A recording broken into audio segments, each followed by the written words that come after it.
시청하시기 전에 STV 상생방송 구독과 좋아요, 알림 설정까지 눌러주세요. 그 산토리니 섬에 있는 그런 민호화 문명의 도시도 완전히 이렇게 사라졌습니다. 굉장히 대단히 큰 규모였는데 산토리니에 있는 박물관에 이렇게 전시되어 있는 그런 것이고요. 자, 산토리니를 잠시 보자면은 화산이 터진 움푹 패여 있는 곳 위죠. 그냥 화산 위에 사람들이 살고 있습니다. 절벽이 아슬아슬하게 만들어서 사람들이 살고 있는데 가장 많이 등장하는 그림이 요 그림이죠. 요거는 이제 그 이야 마을이라고 해서 그리스 정교의 파란색 지붕이 아름다워서 이렇게 카메라 셔터를 많이 누르는 곳이 되겠습니다. 그리스는 플라톤이 뭐라고 얘기했냐면 지중해의 물가에 사는 개구리떼 이렇게 얘기했단 말이에요. 개구리떼들이다.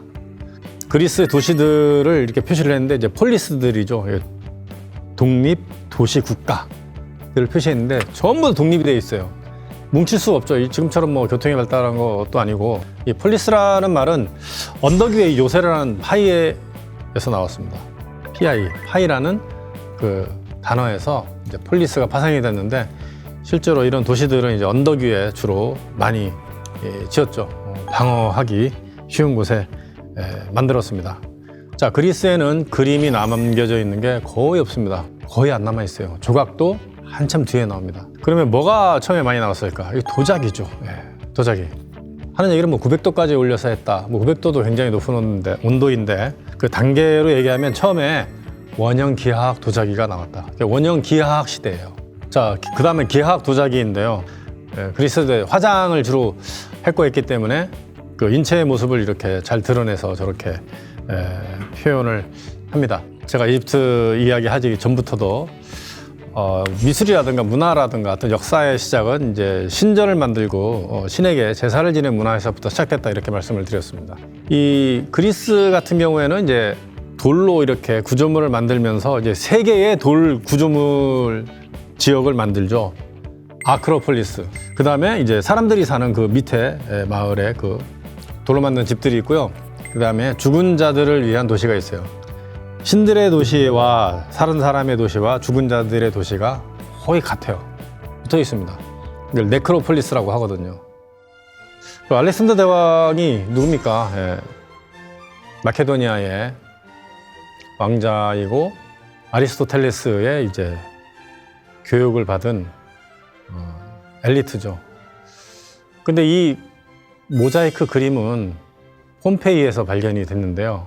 그러니까 이탈리아 남쪽에 있는 이제 페어덴 유적, 폼페이에서 발견된 그 모자이크 그 그림인데 이 전투 장면은 이수스라고 해서 터키의 남쪽 거의 끝이에요. 최근에 이제 지진이 나가지고 이제 좀 피해를 많이 입었다고 하는 그 지역하고 유사한 근처에 있는 곳인데 이 이수스라는 지역에서의 전투 장면을 어느 저택에 모자이크로 이렇게 그림을 그려서 넣은 건데 보면은 이제 알렉산더 대왕이 그 당시 전쟁을 할 때 투구를 썼을 텐데 저렇게 표현을 한 것은 이 알렉산더 대왕을 이렇게 광고하기 위해서 아니면 어떤 그 보여주기 위해서 어떤 표지처럼 나타나기 위해서 했다 이렇게 하거든요. 근데 왜 폼페이냐? 근데 폼페이도 예전에는 이제 폴리스였기 때문에 그렇습니다. 그 지역이 이제 그리스의 또 도시였거든요.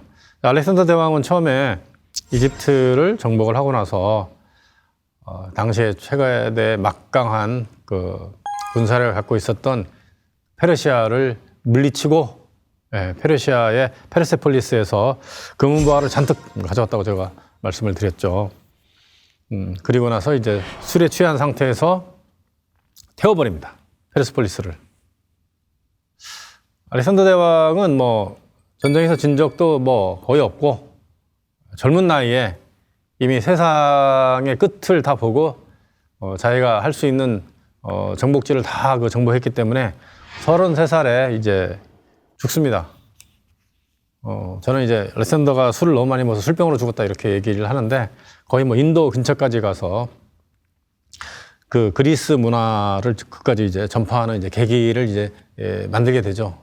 뭐 인도 내부까지는 못 들어갔죠. 뭐 인도의 코끼리 부대가 워낙 세가지고 인도인들하고 전쟁에서 이제 피해가 되게 많았습니다. 뭐 다시 돌아와가지고 어떤 살다가 이제 33살에 이제 생을 마감하는데 알렉산더가 이렇게 수많은 금은보화를 가져다가 어디에 놨냐 하면은 페르가몬이죠. 터키의 서쪽 해안에 있는 그 도시인데 페르가몬이 알렉산더 대왕의 보물 창고가 있는 곳이다라고 했던 그런 곳입니다.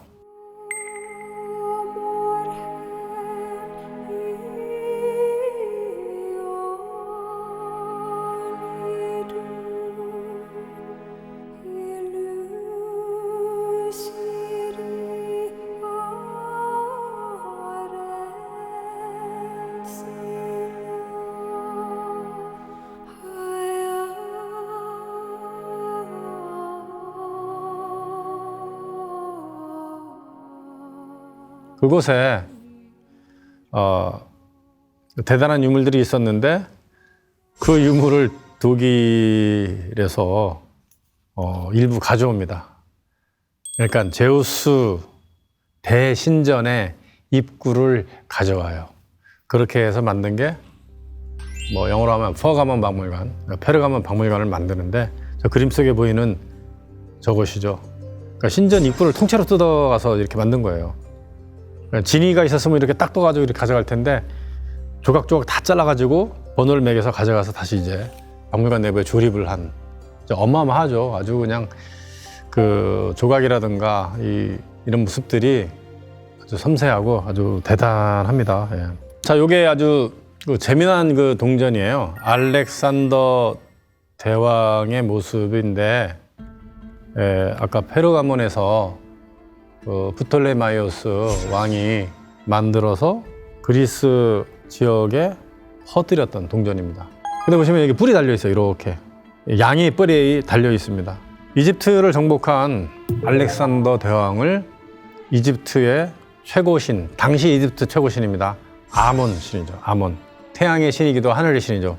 아몬 신하고 태양 신하고 합쳐서 아몬나 이렇게 하는데 아몬 신을 상징하는 이렇게 양의 뿔을 이렇게 달고 있어요. 이렇게 신격화해서 이제 뿌려놓은 거죠. 예. 여기가 이제 그 아몬 신전이 있는 그 카르낙 신전이에요. 몇 번 봤던 것인데 입구에 보면은 이제 스핑크스들이 사열하고 있는데 거기에 이제 아몬 신을 상징하는 그 양들이 이렇게 되어 있죠. 암모나이트라는 말도 사실은 여기에서 나온 거죠.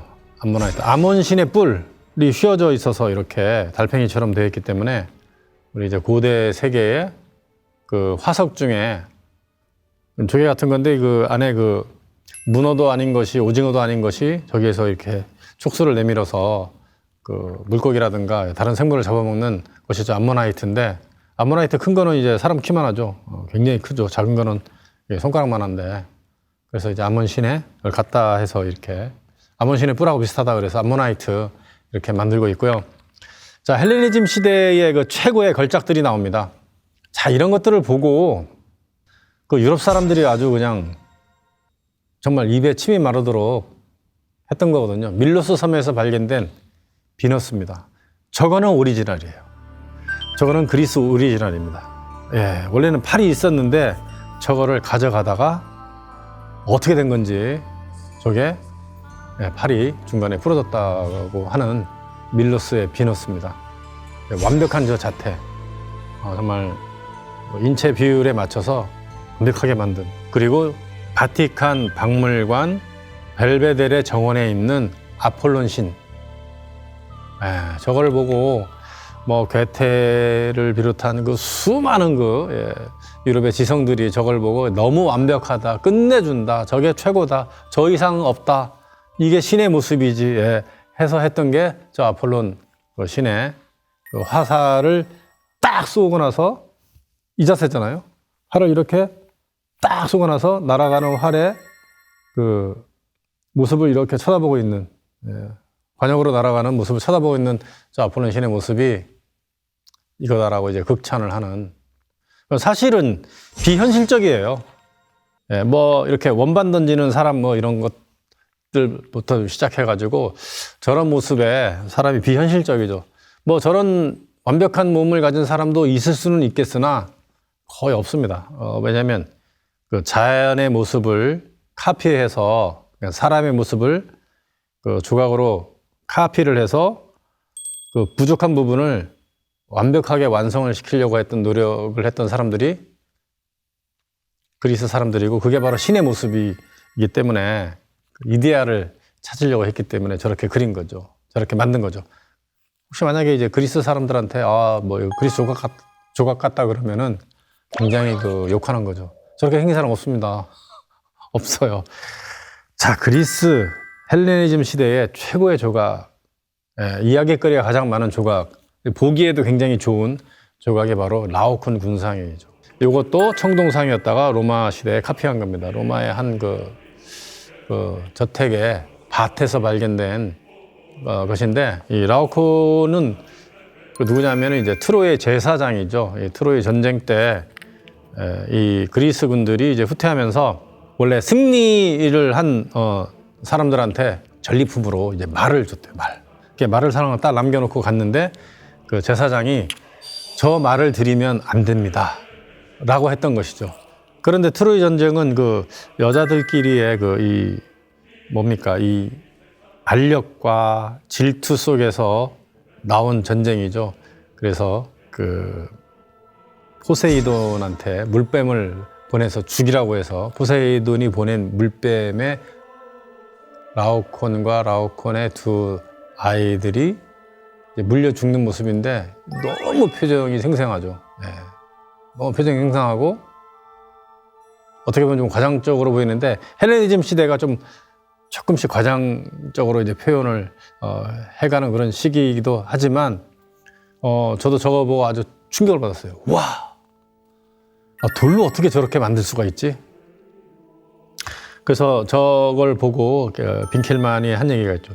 보기가 좋고, 그 다음에 교훈적이다.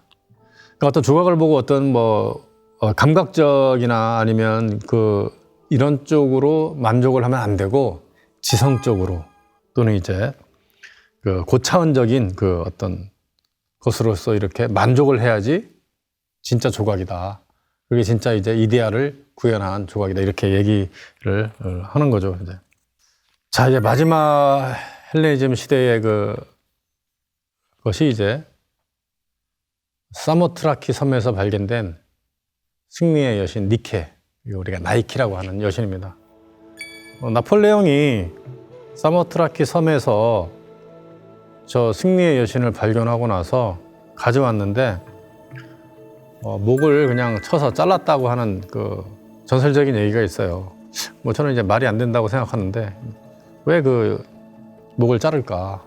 승리가 날아갈까 봐 놔뒀다. 그래서 나폴레옹은 전쟁은 무조건 이겨야 되니까 승리의 여신이 우리한테 머물러야 되기 때문에 날아가면 안 된다. 그래서 목을 잘랐다. 이런 어떻게 보면 이제 말도 안 되는 그런 이야기 전해져 내려온 것이죠.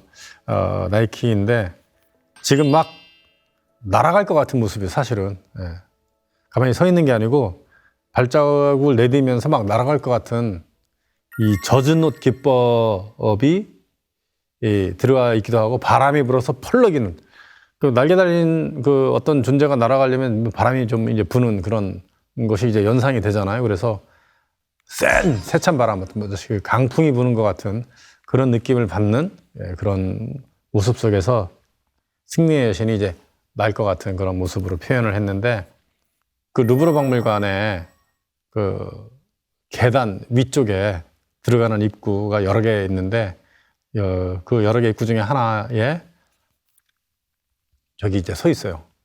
루브르 가면은 반드시 사진 찍어야 되는 그런 조각상이 몇 개 있는데, 밀로스의 비너스상부터 해가지고 저 나이키상하고, 또 이제 그림 중에서는 이렇게 모나리자 같은 이 세 개는 꼭 보고 와야 된다 하는 그림 중에 이제 하나죠.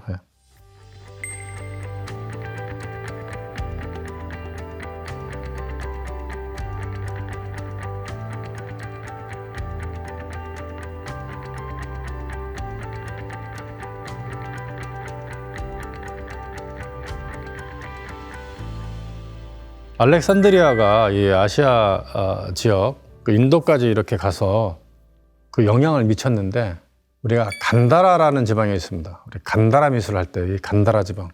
이 간다라 지방은 어디냐면 지금이 파키스탄하고 아프가니스탄 그 중간쯤에 있는 그 넓은 땅이에요. 간다라 지방. 그 간다라 지방에 인도 간다라 뭐 왕국도 막 이렇게 생겨서 이 그리스 문화가 많이 들어오고, 그리고 인도나 이런 지역에서 이 불교가 융성을 했을 때 그 당시 그 아소카 대왕이라고 있거든요. 아소카 대왕.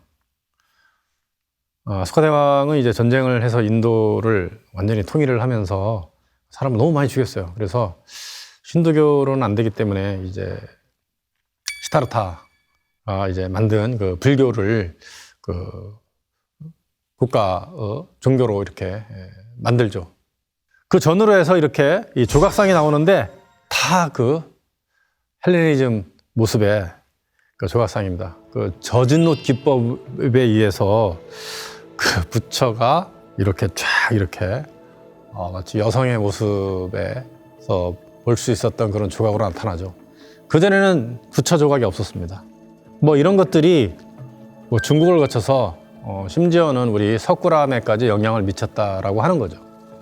자, 인도 그레코 왕국, 인도 그리스 왕국이 한때 이게 존재했었죠. 기원전 200년에서부터 기원 후 10년까지 존재를 했었는데, 그 인도 그리스 왕국 또는 그레코 인도 왕국이라고 하는 그곳이 이제 200년 이상 존재를 하면서 이 그리스 영향을 받기도 했지만, 인도라든가 이 동양의 어떤 정신 세계의 영향을 그리스가 많이 가져갑니다.